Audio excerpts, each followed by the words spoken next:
Kabanata 21. Ang batas sa mga alipin. Ito ang tuntuning ibibigay mo sa bayang Israel. Kapag ang isang tao ay bumili ng aliping Hebreo, maglilingkod ito sa kanya sa loob ng 6 na taon. Sa ika-7, makakalaya na siya ng hindi kailangang tubusin. Kung ang alipin ay walang asawa nang bilhin, aalis siyang walang asawa. Ngunit kung may asawa siya nang mabili, kasama niya sa pag-alis ang kanyang asawa. Kung sa kanyang pagkaalipin ay binigyan siya ng magiging asawa at nagkaanak sila, ang babae at ang mga anak ay maiiwan sa amo. Siya lamang ang lalaya.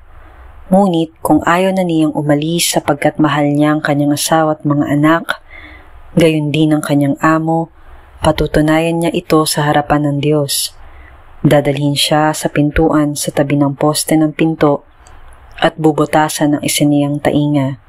Sa gayon, magiging alipin siya habang buhay. Kapag ipinagbili ng ama ang kanyang anak na babae upang maging alipin, hindi ito palalayain tulad ng aliping lalaki. Ngunit kung ang babae ipinagbili bilang asawa ng kanyang amo, subalit siya'y hindi nito kinaluguran, siya ay maaaring ipatubos sa kanyang mga kamag-anak. Walang karapatan ng kanyang amo na siya ipagbili sa mga dayuhan sapagkat hindi ito naging makatarungan sa babae. Kung ang babae na may binili para sa anak ng amo, ituturing siya nito na parang tunay na anak. At kung mag-asawa ng iba ang lalaki, ang babae ay patuloy na bibigyan ng kanyang pagkain, damit at patuloy na sisipingan ng kanyang asawang lalaki.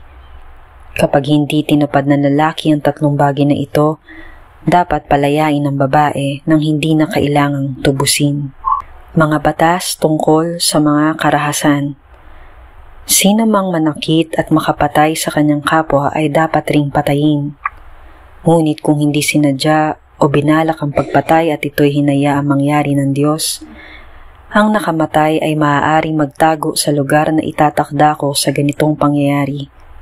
Ngunit, kung ang pagpatay ay sinasadya, darakpin ng pumatay at papatayin kahit magtago pa siya sa aking altar. Sino mang magbuhat ng kamay sa kanyang ama o ina ay dapat patayin. Sino mang dumukot ng kapwa upang ipagbili o alipinin ay dapat patayin. Sino mang magmura sa kanyang ama o ina ay dapat patayin. Ang manuntok o mamukpok ng bato sa pag-aaway ay hindi paparusahan kung ang sinuntok o pinukpok ay hindi namatay at muling nakalakad kahit nakatungkod. Ngunit kung ang sinuntok o pinukpok ay maratay, siya ay aalagaan ng nanakit at babayaran pa ang panahong hindi niya na ipagtrabaho. Kapag sinaktan ng isang tao ang kanyang alipin, maging babae o lalaki, at ito'y namatay noon din, paparusahan ng taong iyon. Ngunit, kung ang alipin ay mabuhay ng 1 o 2 araw, hindi paparusahan ng amo sapagkat kanyang ari-arian ang alipin. Kung ang nag-aaway ay makasakit ng nagdadalang tao at dahil dooy nakunan ito, ngunit walang ibang pinsala, ang nakasakit ay magbabayad ng halagang hihingin ng asawa ng babae ayon sa kapasyahan ng mga hukom. Ngunit, kung may iba pang pinsalang tinamo ang babae, paparusahan ang nakasakit. Buhay din ang kabayaran sa buhay. Mata sa mata, ngipin sa ngipin, kamay sa kamay, paa sa paa, sunog sa sunog, sugat sa sugat, galos sa galos. Kapag pinalo ng amo ang kanyang alipin, lalaki o babae, at ito'y nabulag, palalayain niya ang aliping iyon bilang kabayaran sa mata nito. Ganoon din ang gagawin kung mabungi ng amo ang ngipin ng kanyang alipin, bilang kabayaran naman sa ngipin nito. Ang pananagutan ng may-ari. Kapag ang isang baka ay nanuwag at nakapatay ng tao, babatuhin ang baka hanggang sa mamatay. Ngunit huwag kakanin ang karne nito. Walang pananagutan ng may-ari ng baka kung ito'y dati nang nanunuwag, ngunit pinabayaan pa ng may-ari. Matapos tawagin ng kanyang pansin, papatayin ng baka, gayon din ng may-ari kapag nakamatay ang baka. Gayunman, kung lalagyan ng halaga ang buhay ng namatay, babayaran ito ng may-ari at hindi na siya papatayin. Kahit bata ang mapatay ng baka, iyan din ang tuntunin. Kung alipin ang napatay ng sasuwag, ang amo ng alipin ay babayaran ng may-ari ng baka.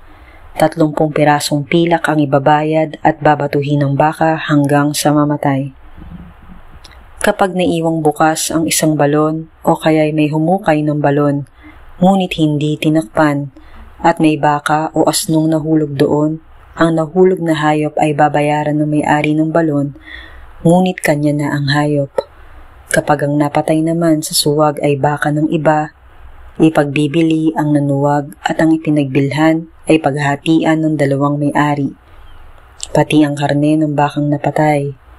Ngunit, kung ito'y dating nanunuwag at hindi kinulong ng may-ari, papalitan niya ang napatay na baka at ito na may kanya na.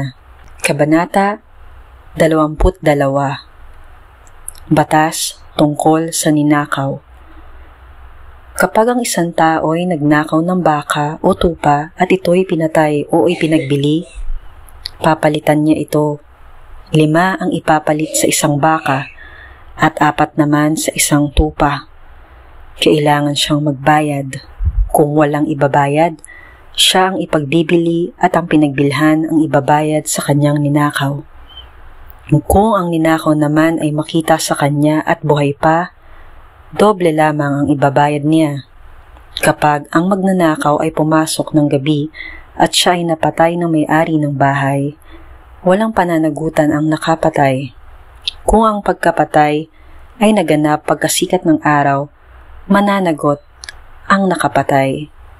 Kapag ang hayop na alaga ay nakawala at nakapanira sa bukid ng iba, papalitan ng may-ari ang anumang nasira ng kanyang hayop. Ang ibabayad niya ay ang pinakamainam na ani ng kanyang bukirin. Kapag may nagsiga, kumalat ang apoy at nakasunog ng mga inani o ng pananim ng iba, ito ay babayaran ng nagsiga. Kapag ang salapi o anumang ari-arian ng isang tao'y ipinagkitiwala sa kanyang kapwa at ang mga ito'y nawala sa bahay, pagbabayarin ng doble ang kumuha kapag ito'y mahuli. Kung hindi naman mahuli ang nagnakaw, ang pinagkatiwalaan ay panunumpain sa harapan ng Diyos para patunayang wala siyang kinalaman sa pagkawala ng inihabilin sa kanya. Anumang usapin tungkol sa pag-aangkin ng nawawalang asno, baka, tupa, damit o anumang bagay ay dadalhin sa harapan ng Diyos. Ang mapatunayang nang aangkin lamang ay magbabayad ng doble sa tunay na may-ari. Kung mamatay, mapinsala o inagaw ang isang asno, baka, tupa o anumang hayop na paalaga ngunit walang nakakita sa pangyayari, ang nag-aalaga ay manunumpa sa harapan ni Yahweh upang patunayan na wala siyang kinalaman sa pangyayari. Ito'y dapat paniwalaan ng may-ari at wala ng pananagutan ang tagapag-alaga. Ngunit, kung ninakaw ang hayop, magbabayad ang tagapag-alaga.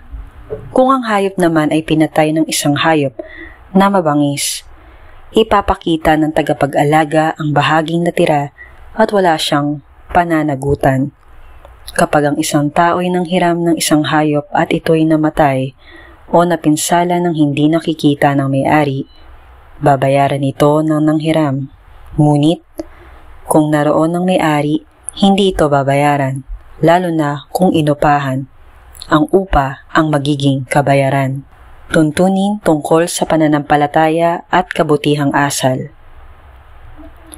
Kapag ang isang dalagang hindi pa nakatakdang ikasal ay inakit at sinipingan ng isang lalaki, siya ay pakakasalan ng lalaking iyon at bibigyan ng kaukulang dote. Kung hindi pumayag ang ama na ipakasal ang babae, ibibigay na lang sa ama ang halagang katumbas ng dote. Ang mga mangkukulam ay dapat patayin. Sino mang makipagtalik sa hayop ay dapat patayin. Sino mang maghandog sa Diyos-Diyosan ay dapat patayin, sapagkat kay Yahweh lamang dapat maghandog. Huwag ninyong aapihin na mga dayuhan.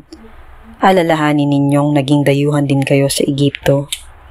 Huwag din ninyong aapihin ang mga balo at ang mga ulila. Kapag inapi ninyo sila at dumaing sa akin, tiyak na papakinggan ko sila. Dahil dito, kapopuotan ko kayo at lilipulin sa pamamagitan ng digmaan. Sa gayoy, mabubiyuda rin ang inyong asawa at mauulila ang inyong mga anak.